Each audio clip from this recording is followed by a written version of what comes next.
This is Andy Pearl, Boxing Social in association with Betfred, and I'm joined by Raza Hamza now here in Birmingham. Raza, how are you doing? Happy New Year. Happy New Year, Andy. Yeah, I'm good. I'm good, man. Just working hard. Back in the gym, we're always training, so keeping busy and waiting for the opportunity, really. There's obviously some good news coming out about your campmates currently with regards to fights and that, but before we come on to them, what is the latest with yourself? What have you kind of got lined up as the new year begins? Back end of last year, I got back in the ring after my injury, so I'm back in now, and I've had that, quick fight where I had to just get the cobwebs off. So I'm ready now for big fights, 10 rounders, 12 rounders. So I'm waiting, but I should be fighting on the end of March in a 10 or 12 rounder as a breakout fight against a live opponent. So in the next few weeks, that should be nailed down, and then that's it. From there, we move on once I win that. Who are you looking at with regards to opponents? What level of opposition do you find yourself kind of needing to go in with? We spoke about this off camera. It's a big year for you now to it's your breakout year, as you said to me. What level of opponents do you see yourself operating against?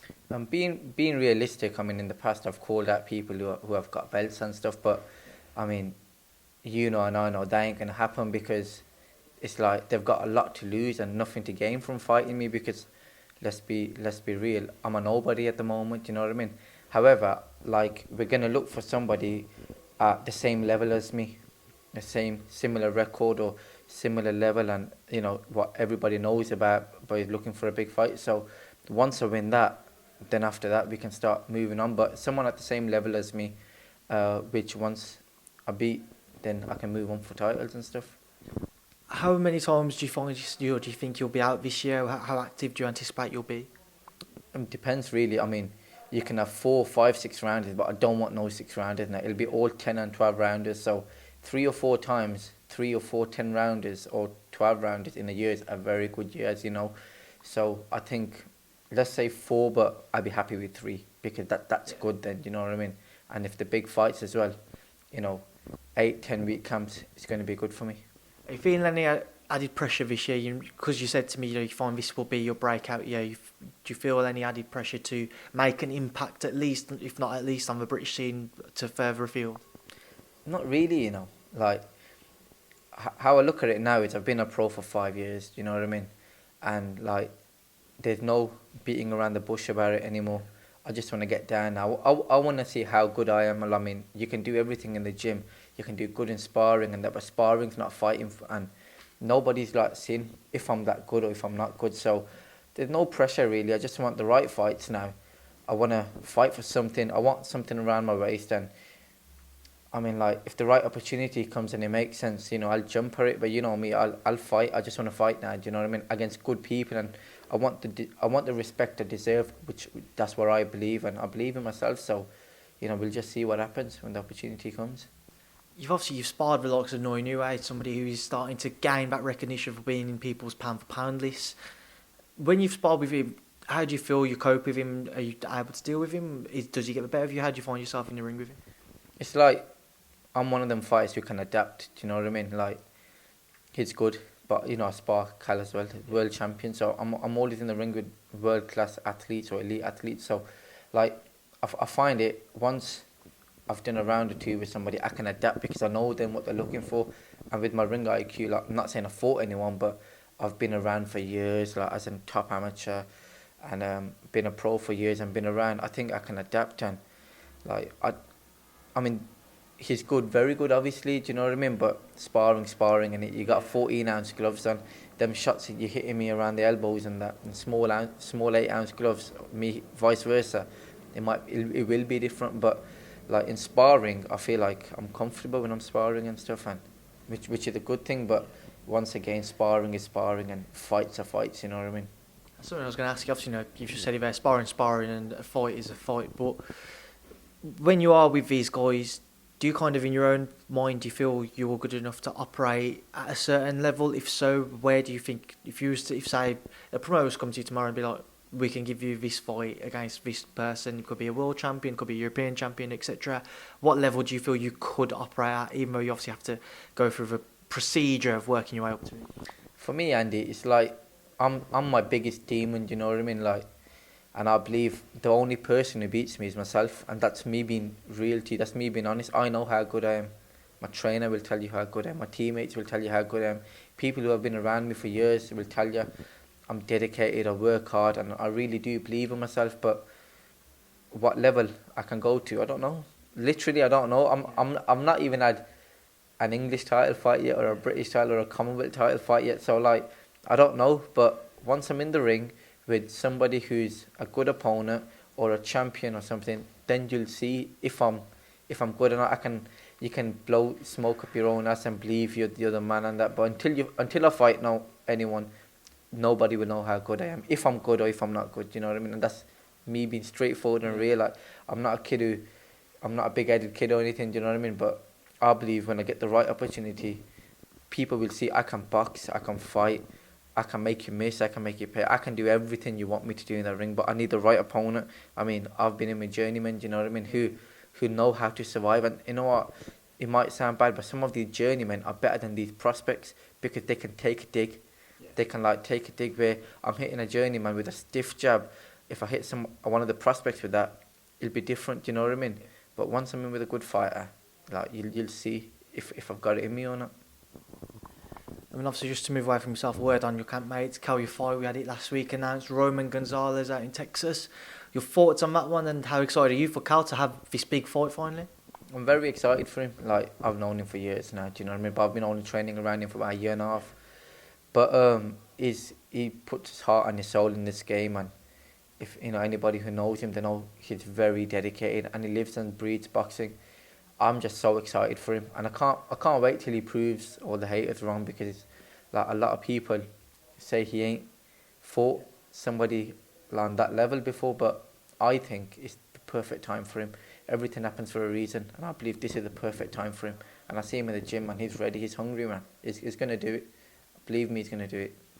What are your thoughts on the fight? You know, some people suggesting maybe Roman Gonzalez is coming towards the end of his career and might not be the same person he was before he lost to Rungvisai twice. You know, what do you anticipate from Roman Gonzalez, or Chocolatito as he's better known?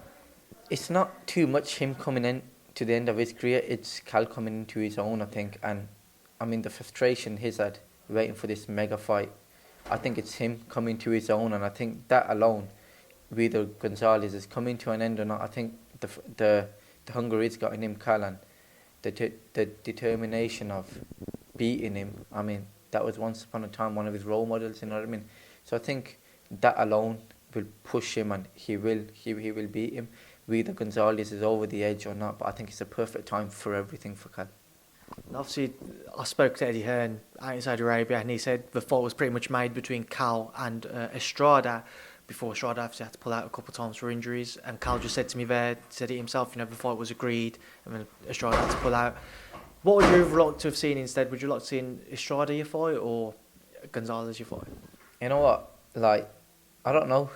Estrada's class as well, do you know what I mean? But I think what's happened is perfect for Cal as well, because you need to understand, as boxers, financially as well, he'll do really well for himself. Like, sometimes you need a bit of luck on your side too, but I think this perfect. Whatever's happened for him is perfect, because once he beats him, he's going to fight Estrada anyways. So it's good for him, and he gets another name under his belt. And I think for him and his life, it's perfect for him.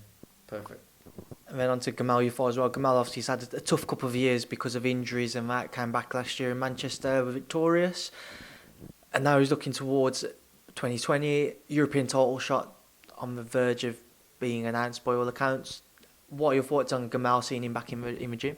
Buzzing for him, like I do a lot of sparring with Kamal, do you know what I mean? I'm in the gym with him, same as Cal, do you know what I mean? But like, he's hungry as well, do you know what I mean? He's had it tough for the last year. I mean, injury after injury, and then keeps bouncing back and keeps getting a little injury. Well, not a little injury, but do you know what I mean? I think like it's perfect time for him as well, do you know what I mean? And I'm buzzing for them both, man. I really, really believe they're both going to do it, and Kamal's hungry as well, man. He's going to do really well. I think he knocks out this geezer, because like, I do a lot of rounds with him, and it's fucking, he can punch, do you know what I mean? But I think he knocks him out. Most definitely, middle rounds, he knocks him out. Before I do let you shoot off, I just want to get your thoughts on a few fights. Obviously, we spoke about it off camera. If it is rubber stamped and announced, Warrington, Stevenson, what are your thoughts on it? Break it down for me. Warrington over and over again keeps proving everyone wrong. You know, Frampton, Selby, Galahad, like he keeps beating the top boys, you know what I mean? But I believe Stevenson's just is special, man. Is good. Is elite. Do you know what I mean? Warrington's elite too, but don't know. It's a tough one. I mean, at Ellen Road as well, like you were saying earlier. Warrington's gonna have the crowd with him too. Do you know what I mean? But I think Stevenson's just a bit too cute. I think he just nicks it on points. But that's what I believe, anyways. I think his boxing IQ. I just believe that geezer's got it all, man. He's mustard, and he is really good. You know what I mean? But I won't be surprised if Warrington turns it on his head and beats him. And one of your old sparring partners, obviously nothing been announced yet, but Naoya Inoue. There was talks about him fighting Zolani Tete before Tete lost to Casimero at the back end of last year in Birmingham. What are your thoughts if Inoue was to face Casimero? That's a good fight, you know. I think Inoue will be too big for him, but that's a very good fight because, like, as you saw with Dene, everybody thought was going to go forward to Inoue, but I knew all this nice guy, he was going to box him and go on the back foot and be smart. I'm not like saying it in a bad way, but when you go to Inoue, he loves it. But when you're a bit more smart and you're moving, Inoue sometimes does struggle a bit, do you know what I mean? And Casimero does move a lot and takes his time a lot. But personally, well, Casimero can bang as well. He can bang, do you know what I mean? But I think Inoue beats him. I think he stops him. I really do. And then finally, another fight, which we spoke about off camera. Wilder Fury 2, about a month away now, a week before Cal faces Gonzalez in Texas.